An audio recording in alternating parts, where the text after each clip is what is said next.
এটা নেওয়ার আগে আমি খুব এক্সাইটেড ছিলাম এবং এটা আমি নেওয়ার পরেও আমার মনে হচ্ছে যে আমি নিয়ে কোনো ভুল করিনি। এটা হচ্ছে এয়ারটাইট কন্টেনার, এটার মধ্যে বাতাস ঢুকতে পারে না, এটা কফি, টি এবং সুগার থাকে। তো আমি অর্ডার করছিলাম 2 সেট, পরে যেয়ে দেখি 2 পিস করে। পরে আর সেটা ক্যান্সেল করতে পারিনি, নতুন করে নিতেও পারিনি। 2 সেটের জায়গায় 2টা আসছে, তবে সমস্যা নেই। এর আগে আমি অনেক জারে কফি রাখছি, অনেক সেফভাবে ইউজ করার চেষ্টা করছি, তবু শেষে গিয়ে আমার কফি একদম সিমেন্টের মতো শক্ত হয়ে যায়। তো এটাতে আল্লাহ দিলে এখনো অনেক ঝুরঝুরা আছে। শেষে গিয়ে আমার মনে হচ্ছে না যে দলা পেকে যাবে। ইভেন কফির যে কাচের জার পাওয়া যায় সেগুলোতেও আমার কফি জমে গিয়েছিল। তো এখন দেখা যাক এটার শেষ পরিণতি কি হয়। এখনো ঝুরঝুরা আছে, আমি ভালো রেজাল্ট পাচ্ছি। যদি কফিও এখনো শেষ হয়নি, শেষ হয়ে দেখা যাবে।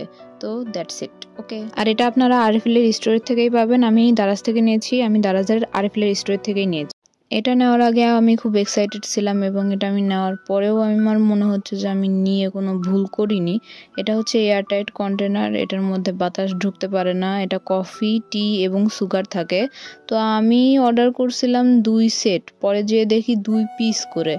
পরে আর সেটা ক্যান্সেল করতে পারিনি, নতুন করে নিতেও পারিনি। 2 সেটের জায়গায় 2টা আসছে, তবে সমস্যা নেই। এর আগে আমি অনেক জারে কফি রাখছি, অনেক সেফভাবে ইউজ করার চেষ্টা করছি, তবু শেষে গিয়ে আমার কফি একদম সিমেন্টের মতো শক্ত হয়ে যায়। তো এটাতে আল্লাহ দিলে এখনো অনেক ঝুরঝুরা আছে। শেষে গিয়ে আমার মনে হচ্ছে না যে দলা পেকে যাবে।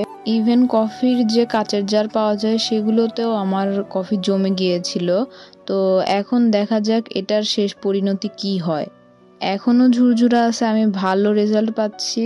যদি কফিও এখনো শেষ হয়নি, শেষ হয়ে দেখা যাবে। তো দ্যাটস ইট, ওকে। আর এটা আপনারা আরএফএল এর স্টোর থেকেই পাবেন। আমি দারাজ থেকে নিয়েছি, আমি দারাজের আরএফএল এর স্টোর থেকেই নিয়েছি।